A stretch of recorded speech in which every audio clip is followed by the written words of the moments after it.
Oi, gente, estamos voltando. Teve uma queda de sinal, não sei porquê. Esperando o Geraldo entrar aqui novamente para a gente chamar ele.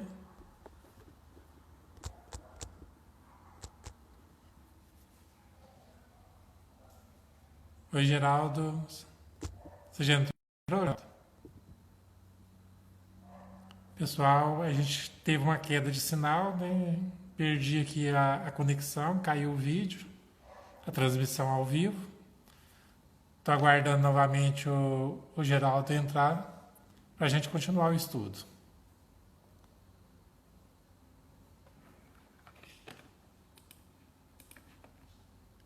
Oi, Geraldo. Eu acho que o Geraldo não entrou ainda, gente. Estou aguardando ele voltar. Aí voltou, só um minutinho.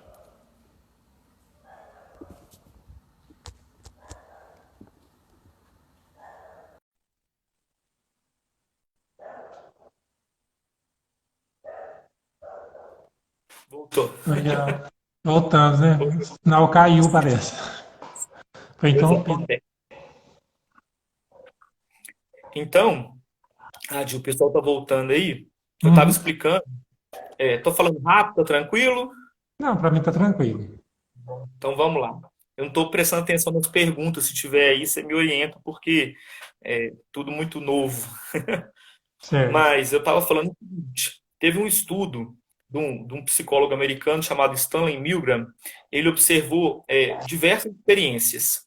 E nessas experiências que ele fez, sociais, ele comentou sobre que as pessoas elas seguem ideias ridículas sem se questionar. E isso é muito importante na questão dos vícios. Ele até exemplificou com aquela questão de estar uma pessoa parada na praça olhando para cima e que as outras pessoas elas vão chegando e olhando para cima também, sem motivo algum. Outra questão que ele fala, que ele fez no estudo é que ele deu o nome de síndrome de jaleco branco. Ele pediu para alguns médicos durante a consulta pedir coisas absurdas como tratamento para os pacientes. E foi observado que em 90% dos pacientes eles saíam do consultório para fazer o que o médico falava sem questionar. Então, esse cientista ele falou sobre a questão da obediência à autoridade. E o mais incrível de todos é que ele fez um teste com choque elétrico em pessoas.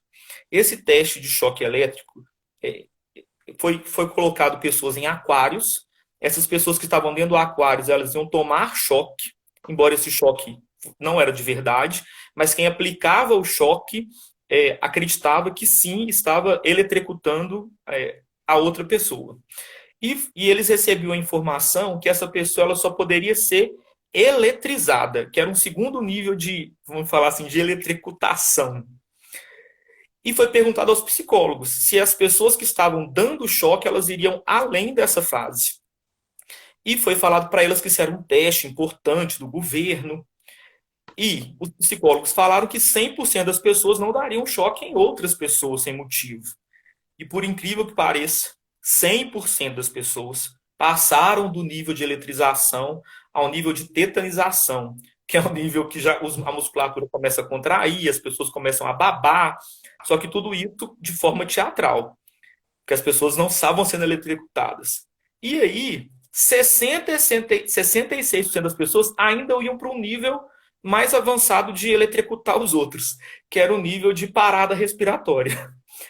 E perguntava assim, mas por que as pessoas vão até em níveis tão altos de, vamos falar de maldade?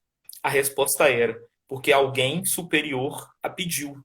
E esse superior é um ser do governo, uma autoridade médica, alguém que ele considera uma autoridade pede, o outro faz. Então, o Stanley ele chamou isso de obediência cega. É, o que isso tem a ver, se você for pensar na questão de vícios e tal? Se a gente for pensar no episódio da mulher adúltera, né? Estava indo uma multidão lá para apedrejar a mulher adúltera e está passando por um lugar.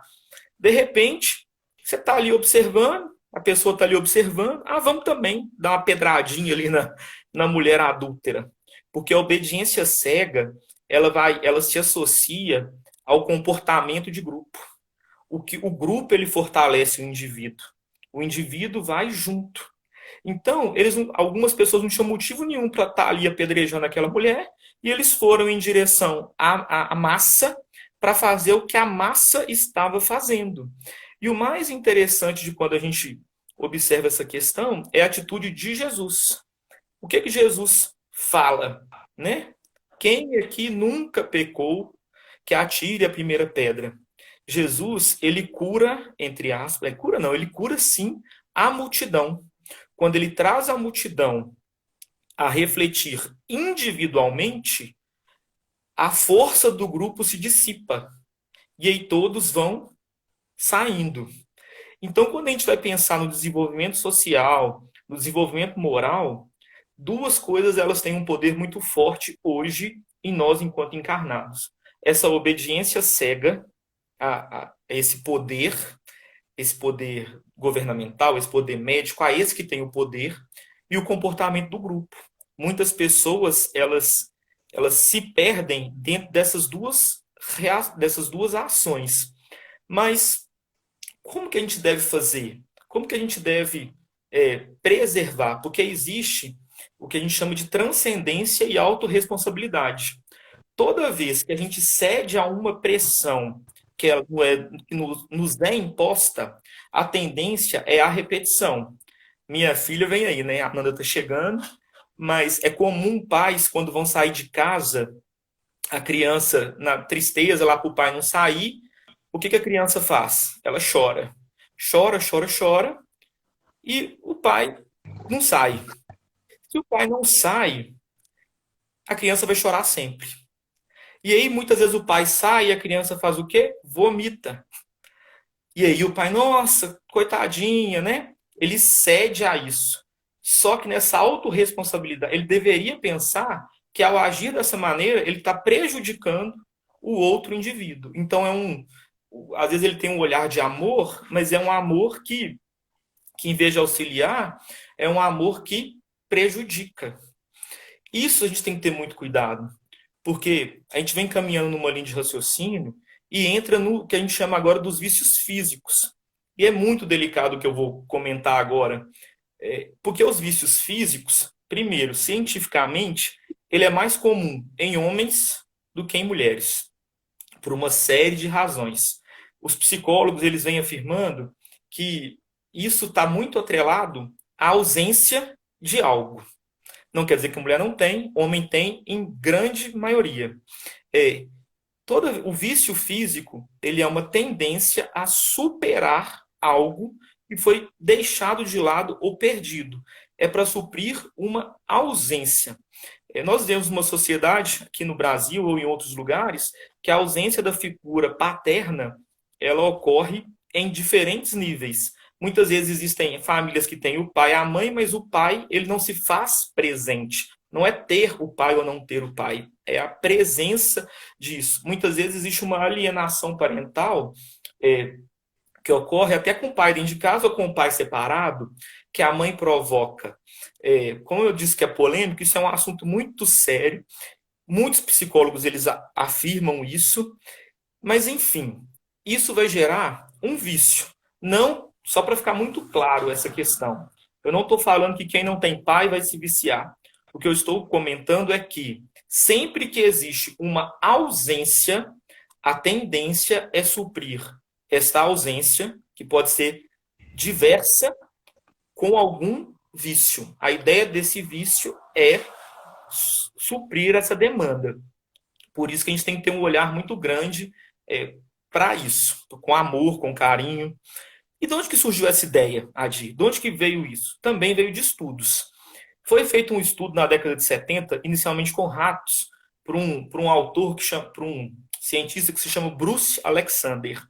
Ele fez o seguinte, ele colocou nas gaiolas ratos com água e em outras gaiolas ratos com água com cocaína.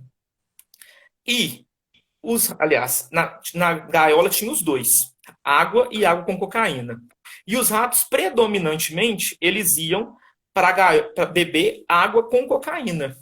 E aí até uma brincadeira, eles falavam assim, mas O rato tá ali preso, sabe? Para fazer é uma forma dele viajar, dele sair dali, enfim, qualquer coisa do gênero, sabe? É muito importante frisar, quando a gente aborda esse tipo de estudo, até na literatura científica, é que é mais. Muitas vezes isso não é abordado porque as pessoas tendem a pensar que é fácil sair de vícios químicos, mas não é. Essa questão dos ratos, eu vou comentar daqui a pouquinho, no final do estudo, porque ele tem um desdobramento. Mas aí a gente pensa é, na reflexão que vem a seguir.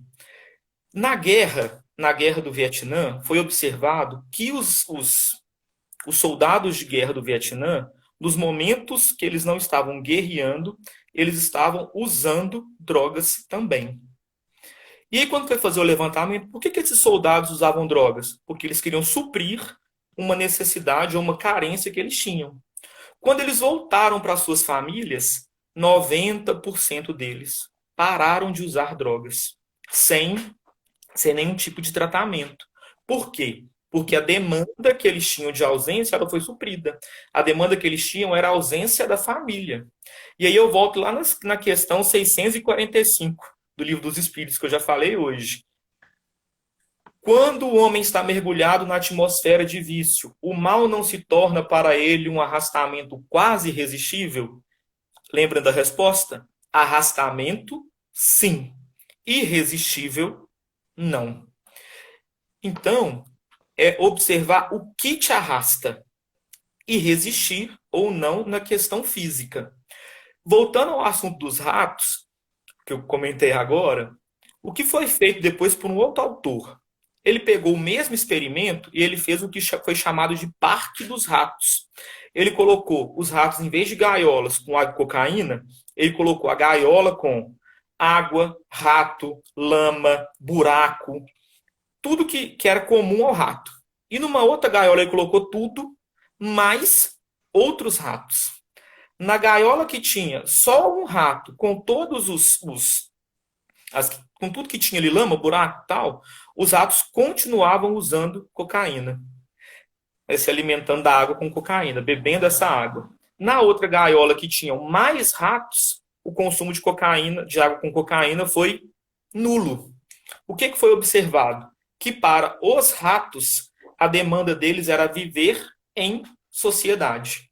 Quando eles não tinham a vida em grupo, eles buscavam algo compensatório para essa ausência. E isso foi trazido para o ambiente humano. E a pergunta que se foi feita é: o que é o nosso Parque dos Ratos? O que são os nossos amigos ratos, né? Há pouco mais de 10 anos foi criado o smartphone. Então a gente tem tudo na mão. E isso é extremamente fantástico, sabe? No entanto, a gente vive em sociedade e cada vez mais nós estamos isolados.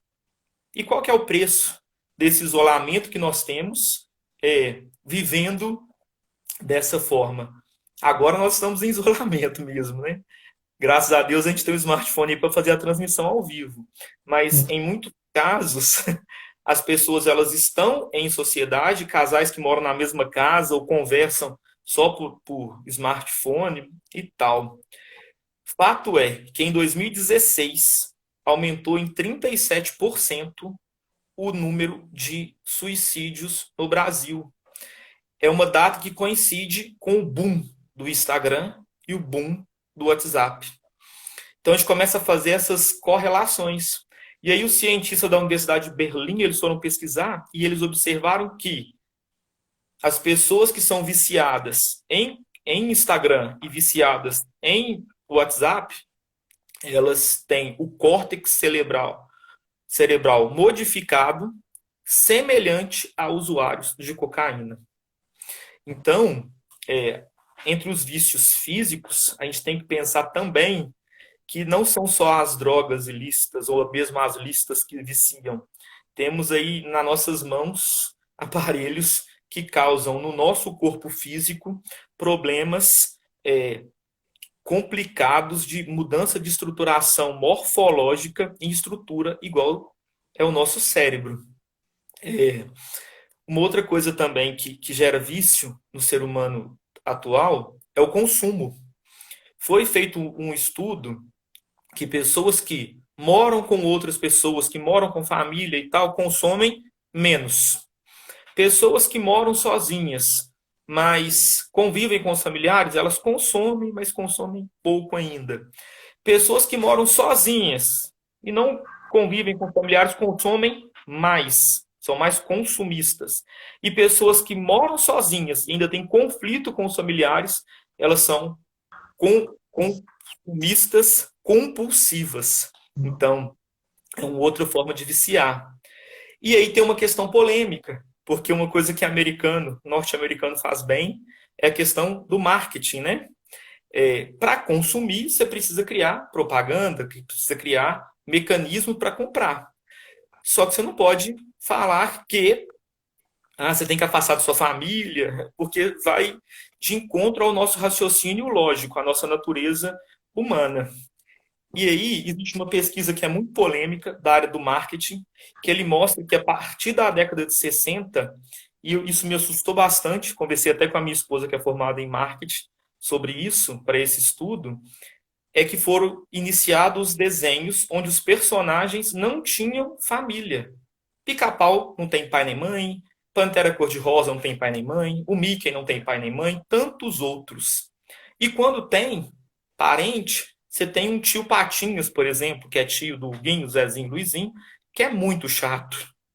Então, a indústria do consumismo, ela cria mecanismos para fazer com que crie na pessoa, no subconsciente dele, nos estudos de Joana de Ângeles é bastante relevante nas questões do estudo da psicologia, que vai criar artifícios e artimanhas para fazer com que as pessoas se viciem, inclusive em comprar.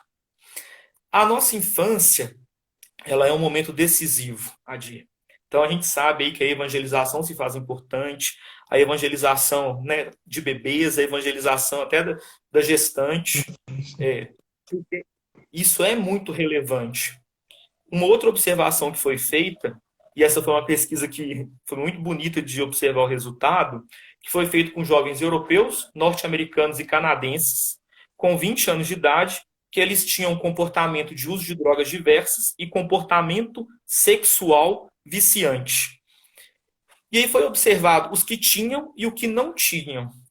E buscou-se um dado que era comum a todos aqueles que não tinham esse comportamento do uso de drogas e esse comportamento sexual viciante aos 20 anos. E observou, é porque eles são de uma nacionalidade? Não, não é isso. É porque eles são de vamos chamar de raça? Não, não é isso. É porque eles são de uma origem social? Não, não é isso.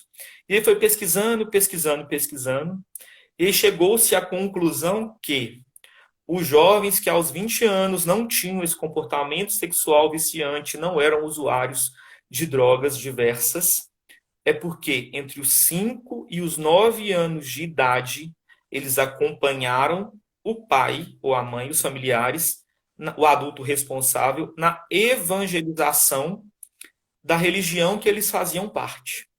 Ou seja, o processo de evangelização das crianças que às vezes o pai acha que não é importante, aos 20 anos de idade, demonstrou um resultado em diferentes países do mundo, em diferentes regiões, em diferentes religiões, super importantes para evitar comportamentos viciantes, seja por sexo ou seja por drogas ilícitas. E aí a gente recorre novamente ao Livro dos Espíritos, na pergunta 383, que diz: qual é para o espírito a utilidade de se passar pela infância? E aí encarando-se com o fim de aperfeiçoar-se, o espírito é mais acessível durante esse tempo às impressões que recebe e que podem ajudar o seu adiantamento, para o qual devem contribuir os que estão encarregados da sua educação. Então, seja para os vícios morais ou para os vícios físicos, o que a gente tem forte em nossas mãos é a responsabilidade dos pais ante a essas crianças que aí estão em relação a esse comportamento que se apresenta. Então, é importante, sim, que que tenha toda essa questão. Do ponto de vista moral, fica aquela questão: será que estamos mais atrasados? Às vezes fica essa sensação, né? A sociedade está regredindo, mas não. Às vezes a gente pensa, surgiu a lei da palmada, surgiu a lei Maria da Penha. Quando a gente não tinha essas leis, é, isso revelava a nossa relação de indiferença moral. Falava assim, em briga de marido e mulher, não se mete a colher. O marido podia agredir a mulher e isso não era nada para a sociedade. Essas leis, elas demonstram sim um avanço social na esfera, né, do mundo encarnado, e a gente tem que se apegar a essas questões e entender o chamado de Jesus para caminhar para o fim aí. Estou terminando. São 3 chamados de Jesus. O primeiro: vinde a mim que estáis cansado e oprimido. A sensação que dá é que Jesus vai carregar o seu fardo, mas não é isso, porque ele continua. Que vos aliviarei. Tomai sobre vós o meu jugo e aprendei de mim, que sou manso e humilde de coração. Muitas vezes as questões das nossas vidas, elas se apresentam como pesadas e difíceis, mas o caminho está aí, o chamado de Jesus de tornarmos cada vez mais mansos e humildes de coração. O segundo chamado de Jesus é o convite ao trabalho. Jesus andando no mar da Galileia, viu 2 irmãos, Simão Pedro e André, e disse: vinde a mim, vinde, pois vos farei pescador de homens. Então, Jesus convida a gente ao trabalho diverso, em diferentes esferas, em trabalho de caridade, em trabalho de amor, em trabalho de perseverança, porque isso nos faz nos desenvolver socialmente e em conjunto. E por último, que é o último chamado de Jesus, que corrobora com o primeiro: bem-aventurados os que são mansos e pacíficos. E quando a gente observa esse capítulo 9 do Evangelho, bem-aventurados os que são mansos e pacíficos, 2 textos desse capítulo chamam a atenção, que é a paciência e a obediência. A paciência e a obediência, 2 degraus importantes para a nossa escala evolutiva. Cada época, como diz o texto, é marcada por um vício que a sociedade ela precisa perder e uma virtude que ela deve ser elogiada. Na nossa época, a época que nós estamos agora, a nossa virtude é esse desenvolvimento tecnológico. Estamos numa época de desenvolvimento tecnológico, estamos evoluindo, estamos melhorando nesse aspecto. E onde está o nosso defeito dessa época? Exatamente quando a gente retrata a indiferença moral. Então, eu fecho esse estudo de hoje, né, pedindo ou levando essa reflexão a todos nós aí que se fazem presentes nessa live, que quando a gente vai pensar nos vícios de ordem moral e de ordem física, os de ordem física, eles vão sim estar atrelados a alguma ausência que temos, mas que nós conseguimos resistir. Sim, é possível resistir a esse arrastamento. E na questão moral, superar essa indiferença moral.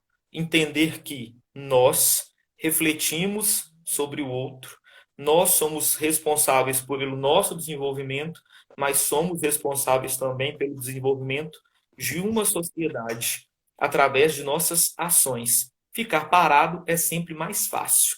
Agir exige esforço, mas com paciência, obediência e resignação, acredito que damos passos largos na caminhada evolutiva. Tá certo? Espero ter contribuído aí com o pessoal que está assistindo. Dá vontade de falar muito, o professor gosta de falar, então, mas e aí resumir o máximo, isso é claro, né? Não sei se atingiu o objetivo. Ficou muito bom. Até Deus está dando os parabéns para você, o pessoal falando aí.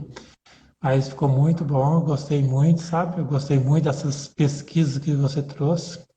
a gente entende melhor, né, às vezes o porquê que as pessoas às vezes estão buscando tanto os vícios com celulares ou drogas, né? Às vezes está afastado mesmo da família.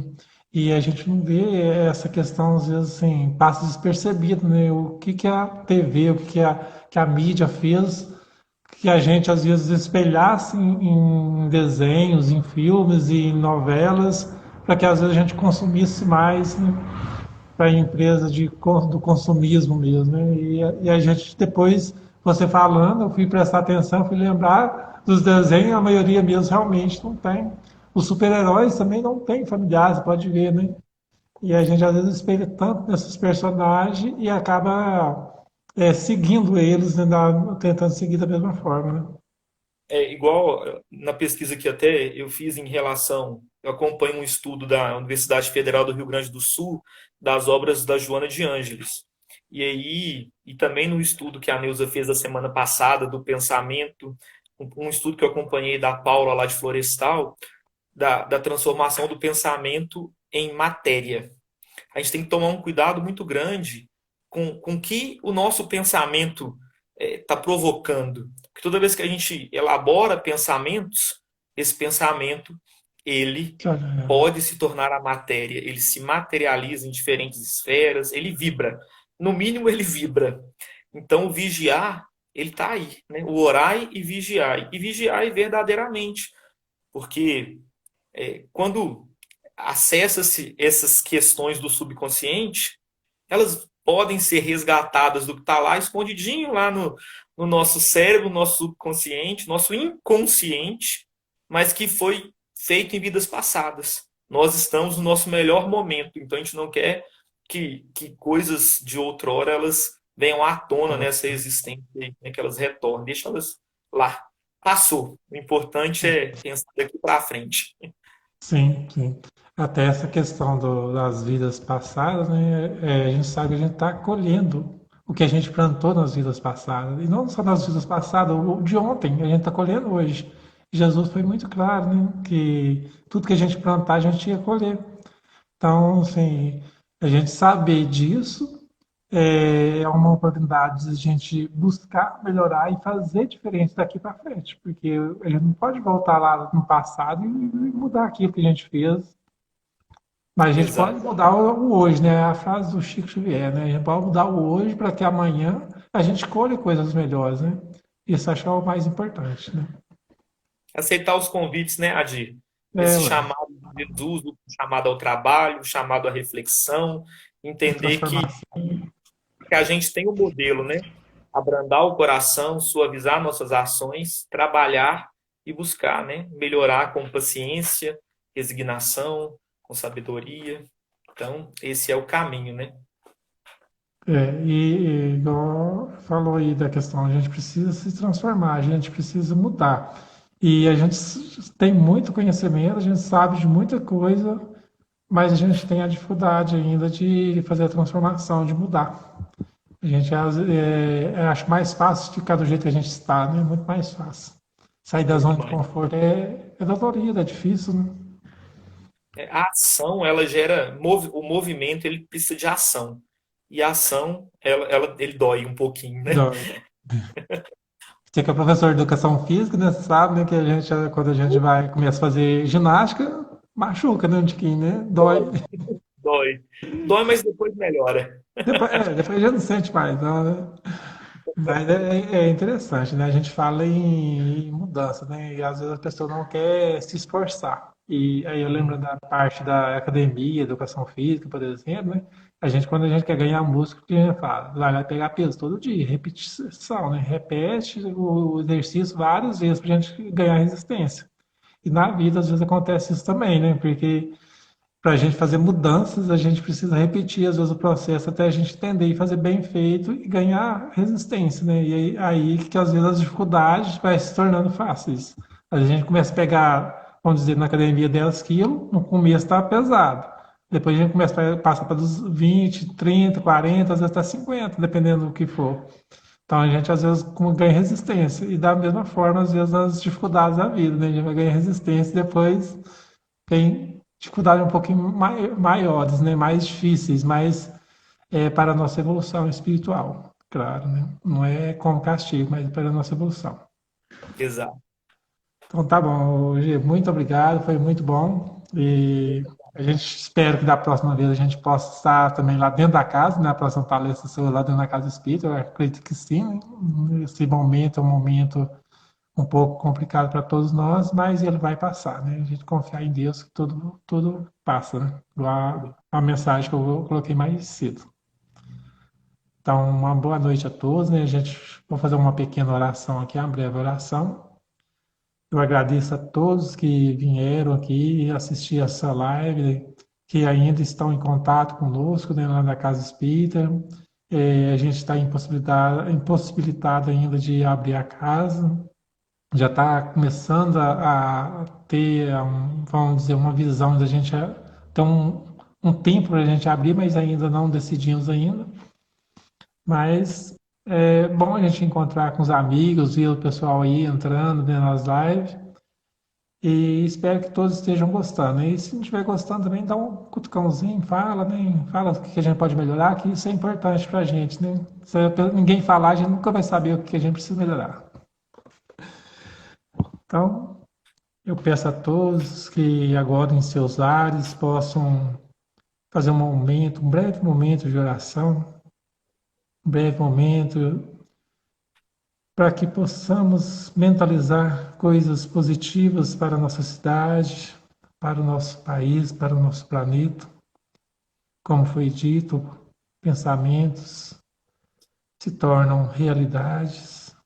Que nós possamos agora vibrar com os pensamentos positivos, para que o bem, para que a cura de todas as doenças, de todas as enfermidades, de todos os vícios possa acontecer neste planeta, em todos nós. Nós agradecemos ao Mestre Jesus, agradecemos pelas bênçãos que recebemos todo dia, pelo alimento, pelo trabalho e pela oportunidade de estar convivendo com tantos amigos e tantos familiares. Obrigado, Mestre Jesus. Que o Senhor nos abençoe, hoje, agora e sempre. Que assim seja. Então, mais uma vez, Gê, muito obrigado. Infelizmente, a gente tivemos aquela pequena queda de sinal. A gente estava na transmissão ao vivo, ela caiu, essa transmissão. A primeira parte nós vamos perder, que ela só salva quando eu mando salvar, só que ela demora algum tempo e eu tive que. Até coloquei para salvar, depois eu tive que encerrar, porque senão não ia conseguir abrir a conversa de novo, a chamada ao vivo, né? Infelizmente nós perdemos o começo, mas a gente, pelo menos uns 30 minutos, a gente guardou aí. Aí a gente vai colocar aqui no status, né? No Stories do Instagram, e depois a gente compartilha lá também no YouTube. Então, um abraço para você, um abraço para todos. Até mais, gente. Obrigado. Bom.